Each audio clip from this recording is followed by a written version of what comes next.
সিনেমার ভাষায় high angle shot একসময় ব্যবহৃত হতো চরিত্রের অসহায়ত্ব বা মানসিক চাপ বোঝাতে, কিন্তু বর্তমানে বিনোদন জগতে এই শটটি হয়ে দাঁড়িয়েছে নারী তারকাদের অস্বস্তির অন্যতম কারণ।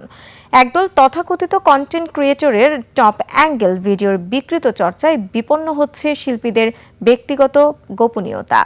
শুধু শোবিজ নয়, অ্যাক্টিভিস্ট ও নারী নেত্রীরাও এর ভুক্তভোগী হচ্ছেন। ভিউ বাণিজ্যের এই অসুস্থ প্রতিযোগিতা থেকে মুক্তির উপায় কি? বিস্তারিত মানিক শিকদারের বিশেষ রিপোর্টে।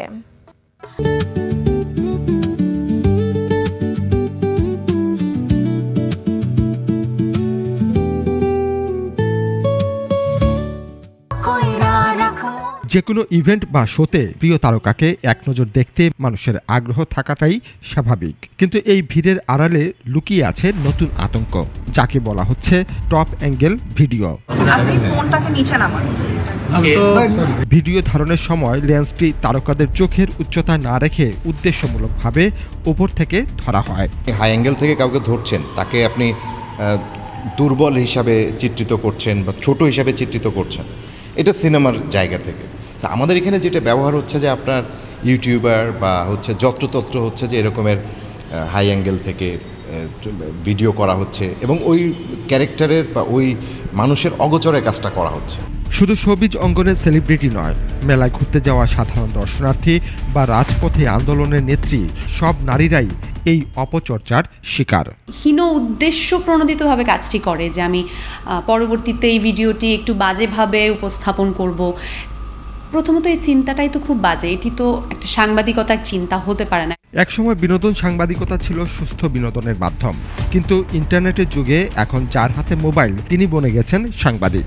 পেশাদার সাংবাদিকদের নীতি নৈতিকতা থাকলেও তথাকথিত ইউটিউবার ও কন্টেন্ট ক্রিয়েটররা মানছেন না কোনো সীমা। সাংবাদিকতার নাম ভাঙিয়ে তারা এইসব কাজ করতেছে। আমরা কখনো যেন তাদেরকে সাংবাদিক না বলি, আমরা তাদেরকে ইউটিউবারই বলবো।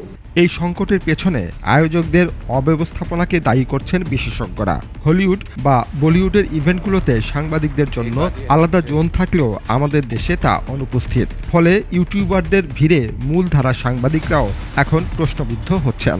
আপনি যখন একজন তারকাকে ইনভাইট করছেন, তার সম্মান সেখানে কমফোর্টেবলি থাকবে এবং কমফোর্টেবলি সম্মানের সাথে সেই জায়গাটি থেকে প্রস্থান করবে, এটি নিশ্চিত করার দায়িত্ব আপনার। বিনা দাওয়াতে অনেকে উপস্থিত হয়, সেই জায়গায় তাদের উদ্দেশ্য থাকে যে কোনো ফাঁক ফুকর দিয়ে তার যে হীন স্বার্থ চরিতার্থ করবে এবং টেবিলের উপরে বসে উপরে ক্যামেরা টপ অ্যাঙ্গেলে ধরে যে তার শরীর দেখানো, এইটা এর থেকে ঘৃণিত বিষয় আর নাই।